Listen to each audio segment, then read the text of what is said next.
Hi and good morning all. Good morning dear students. Good morning, ma'am. Good morning students out there also. So today we are going to immediately start with the nouns. What are the certain rules related with nouns?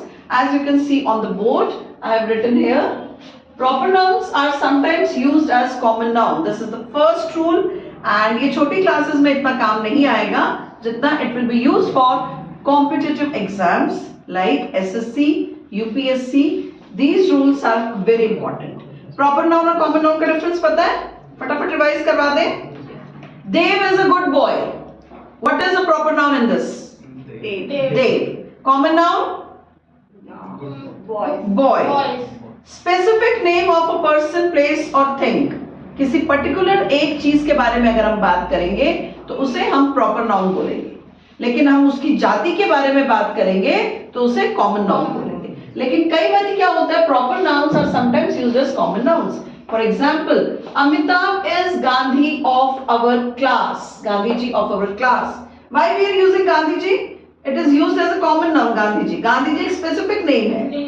लेकिन गांधी जी की quality क्या है? शांत, non violence. तो कभी कभी बोलते हैं ना कि क्यों इतना स्टाइल मार रहे, क्यों अमिताभ बच्चन बन रहा है. So here we are using Gandhi ji or that particular name as a common noun. So if I say Gandhi ji is Amitabh is the Gandhi ji of our class, तो इसमें से कौन सा सेंटेंस करेक्ट है, कौन सा sentence गलत है?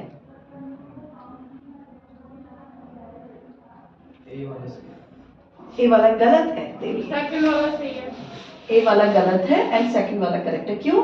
We have to use the Gandhi ji. The हम यूज करेंगे यहाँ पे. प्रॉपर नाउन नेम के आगे नहीं आते हैं, लेकिन हम पर्टिकुलरली इसके जो फीचर्स हैं इसमें दिखा रहे हैं. लेकिन हमने उनको, वो पर्टिकुलर एक इंसान है जिसके बारे में हम बात कर रहे हैं, तो we will use the. Right? So this is the correct sentence. ठीक है, नेक्स्ट पे आते हैं. Regarding the number of the noun, the second rule is some nouns have the same form both in singular and plural. Please note it down, it is very important. मैंने कई बच्चों को बोलते हुए सुना है children's. No, child का plural होता है children, man का men, woman का women. It is pronounced as women. ठीक है, कई बारी ऐसा आता है, कई बारी en आता है, कई बारी बिल्कुल कुछ नहीं आता है. For example, a deer was caught. Dears नहीं आएगा, डियर वर कॉट. क्लियर? तो यहाँ डियर डियर दोनों में singular plural will be same. Other examples are, some of the examples जो मैंने छांट के निकाले हैं वो आप लिख लीजिए. और भी होंगे, but some of the examples you can note it down as well as the students outside. Sheep, apparatus, species, series, 100, dozen and hair. Okay, the next rule is preceding adjectives. Preceding means पहले आने वाले जो adjectives. What are adjectives? साथ साथ में ये भी clear करते जाएंगे. What are adjectives? आएंगे उस टॉपिक पे भी, लेकिन थोड़ा सा हम बात करें. Adjectives क्या होते हैं, बोलिए. This muffler is red in color. What is adjective in this? Red color. Red. Yes. क्या होता है adjectives? जो नाउन को डिस्क्राइब करता है, जो संज्ञा को डिस्क्राइब करता है, उनको इजी फॉर्म में हम बोलते हैं डिस्क्राइबिंग वर्ड्स. ठीक है, तो प्रीसीडिंग एडजेक्टिव्स जो होते हैं या आर्टिकल, वो डिसाइड करते हैं that whether the word used in is singular form और plural form.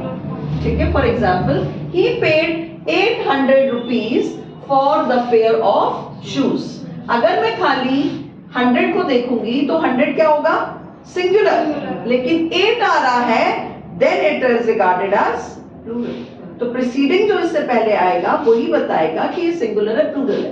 India again one the series, ये पूरा एक सीरीज आ रहा है, तो इसका मतलब ये ऑलरेडी प्लूरल है, चाहे इससे पहले कुछ आए या ना आए. द सीरीज, ए सीरीज नहीं आया है, द सीरीज आया है. ठीक है, अब नेक्स्ट देखते हैं. Nouns denoting large numbers are used both in singular and plural. कई बारी वो सिंगुलर में भी यूज होते हैं और प्लूरल में भी. जैसे 300. If I write here 100, तो अगर मैं देखती हूँ 100 तो 100 इज सिंगुलर, लेकिन अगर 3 लगा दिया then it decides that this is plural, right. लेकिन इसमें हंड्रेड्स ऑलरेडी यहाँ कुछ भी नहीं है प्रीसीडिंग, लेकिन हंड्रेड्स अपने आप में भी बहुत सारे लोग, तो यहाँ ऑलरेडी प्लूरल लिखा हुआ आ रहा है। इसी तरह से डजन, डजन हो गया, और इसमें दे रखा है there are some other words like 1000, you know 100, dozen. इनसे जो प्रीसीडिंग वर्ड्स है वो डिनोट करेंगे कि वेदर दे आर सिंगुलर या प्लूरल, अदरवाइज नॉट। तो हमें ये देखना है कौन सा आर्टिकल इनसे पहले आ रहा है और कौन सा इनसे पहले वर्ड आ रहा है। 1 आ रहा है 100 तो सिंगुलर, 100 ऑलरेडी सिंगुलर है, लेकिन उसका जो प्रीसीडिंग एडजेक्टिव है उस पर हमें ध्यान देना है, ठीक है। In next class we are discussing about the other rules, हम और रूल्स डिस्कस करेंगे। Hope you like the video. जो कमेंट सेक्शन में आप लिख के बताइएगा और आप क्या जानना चाहते हैं, और ये नॉलेज जो है ये मैं चाहती हूँ बहुत सारे लोगों तक पूछे, and I am grateful for liking the video from the bottom of my heart. जितने बच्चे देख सकते हैं इसको देखें, और जो समझ में नहीं आता है प्लीज कमेंट सेक्शन में जाके पूछें। I am speaking on behalf of Shriram institute eight Badarpur, opposite pillar number 33। और आपको ये वीडियो अच्छी लगी है तो मैक्सिमम इसको शेयर करें, first like it and then share it so that this knowledge does not go waste. Thank you and have a great day.